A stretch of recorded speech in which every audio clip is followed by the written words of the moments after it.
धर्म ग्रंथ का यह कथन आज तुम लोगों के सामने पूरा हो गया है।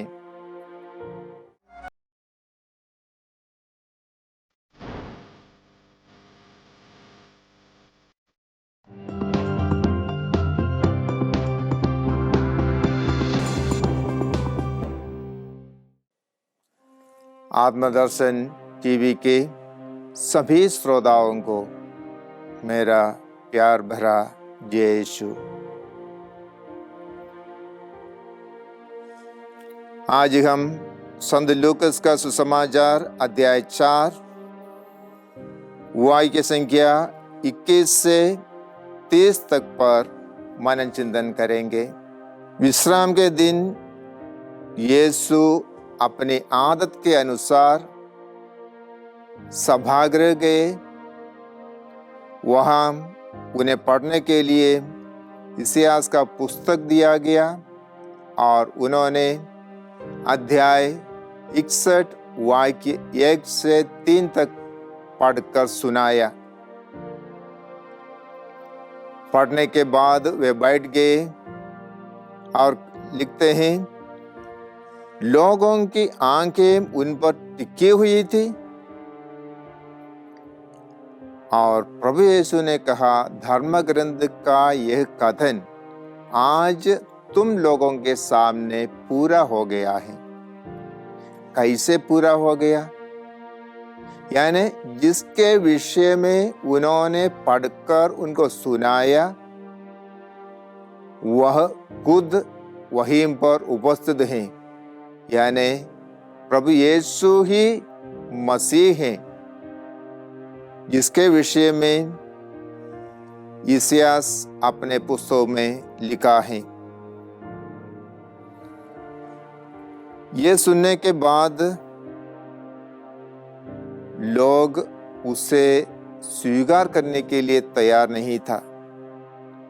वे कहने लगे, ये कौन है? क्या यह यूसुफ का बेटा नहीं? क्योंकि लोग उन्हें जानते थे यूसुफ के बेटे के रूप में, एक बढ़ई का बेटा। वो कैसे ऐसा दावा कर सकते हैं कि मेरे विषय में इतिहास ने ऐसा लिखा है? लोग विश्वास नहीं कर सका। तब प्रभु ने उनसे कहा, अपनी मातृभूमि में नबी का स्वागत नहीं होता। और ये कहते हुए प्रभु ने धर्म ग्रंथ से 2 उदाहरण उन्हें सुनाया। एक एलियस के दिनों में जो हुआ कि एलियस को इस्राएल में कहीं पर रहना नहीं पड़ा, आश्रय नहीं मिला, बल्कि सरेप्ता के विधवा के पास भेजा गया था। इसी प्रकार नबी एलियस के दिनों में इस्राएल में बहुत सारे कोढ़ी थे, लेकिन सीरी नमान ही निरोग किया गया। एक विदेशी ही चंगाई प्राप्त किया। प्रभु यीशु का कहने का मतलब, लोग उनके विषय में जो सोच रहे थे, समझ रहे थे, वह गलत है और प्रभु ही मसीह है, मुक्तिदाता है, उनके लिए इस संसार में आए हैं। आज हमारे विषय में भी ये कह सकते हैं, हम ईश्वर को जानना समझना चाहते हैं, अनुभव करना नहीं चाहते हैं। हम चाहते हैं ईश्वर हमारी मर्जी के अनुसार हो, हमारी मर्जी के अनुसार हमारी जो भी आवश्यकताएं हैं, जो भी प्रार्थनाएं हैं, उसे उसी प्रकार हमारे लिए दे दे।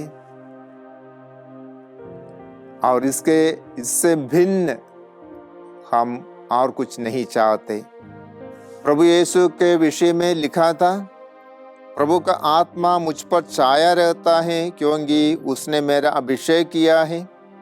उसने मुझे भेजा है जिससे मैं दरिद्रों को सुसमाचार सुनाऊं, बंदियों को मुक्ति का और अंधों को दृष्टिदान का संदेश दूं, दलितों को स्वतंत्र करूं और प्रभु के अनुग्रह का वर्ष घोषित करूं।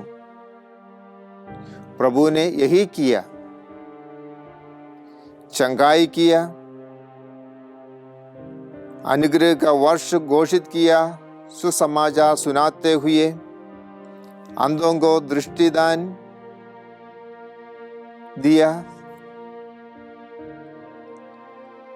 ये सब इसलिए हुआ कि वह पवित्र आत्मा से अभिषिक्त था। पवित्र आत्मा उन पर छाया रहता था। ईश्वर ने अपने पुत्र को इस संसार में भेजा पवित्र आत्मा से अभिषेक करते हुए और हमारी मुक्ति के लिए। हमें वही प्रभु को उसी प्रकार स्वीकार करना है, हमारे मुक्तिदाता के रूप में, चंगाई दाता के रूप में, त्राणकर्ता के रूप में।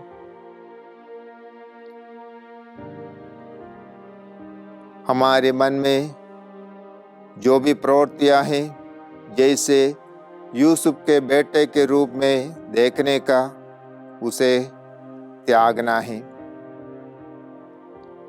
हमें किसी पर निर्णय नहीं देना है। ईश्वर सब में निवास करते हैं। ईश्वर अपनी मर्जी के अनुसार सबको वरदान देते हैं, उसे हमें स्वीकारना है। हम प्रार्थना करें कि ईश्वर हमें आशीष दे कि हम सभी को ईश्वर के संतान के रूप में देखें, प्यार करें और स्वीकार कर सके। आमीन।